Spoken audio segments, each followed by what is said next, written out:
حدیث مبارک۔ آپ صلی اللہ علیہ وآلہ وسلم فرماتے تھے کہ تم سے پہلے کی امتیوں کے مقابلے میں تمہاری زندگی صرف اتنی ہے جتنا عصر سے سورج ڈوبنے تک کا وقت ہوتا ہے۔ تو رات والوں کو تو رات دی گئی تو انہوں نے اس پر صبح سے عمل کیا آدھے دن تک، پھر وہ عاجز آ گئے، کام پورا نہ کر سکے۔ ان لوگوں کو ان کے عمل کا بدلہ ایک ایک قرات بقول بعض دینار کا 4 اور 6 حصہ اور بعض کے قول کے مطابق دینار کا 20واں حصہ دیا گیا۔ پھر انجیل والوں کو انجیل دی گئی، انہوں نے آدھے دن سے عصر تک اس پر عمل کیا اور وہ بھی عاجز آ گئے، ان کو بھی ایک ایک قرات ان کے عمل کا بدلہ دیا گیا۔ پھر عصر کے وقت ہم کو قرآن ملا، ہم نے اس پر سورج کے غروب ہونے تک عمل کیا اور کام پورا کر دیا، ہمیں 2 قرات ثواب ملا۔ اس پر ان دونوں کتاب والوں نے کہا، اے ہمارے پروردگار، انہیں تو آپ نے 2 قرات دیے اور ہمیں صرف ایک ایک قرات، حالانکہ عمل ہم نے ان سے زیادہ کیا۔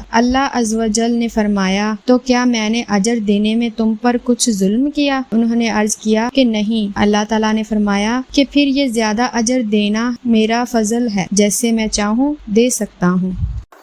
السلام علیکم۔ اردو فرمان حدیث کے ساتھ روزانہ اسلامی تعلیمات حاصل کرنے کے لیے ہمارے چینل کو سبسکرائب، لائک اینڈ شیئر کریں اور آپ صلی اللہ علیہ وآلہ وسلم کے لازوال کلام سے جڑے رہیں۔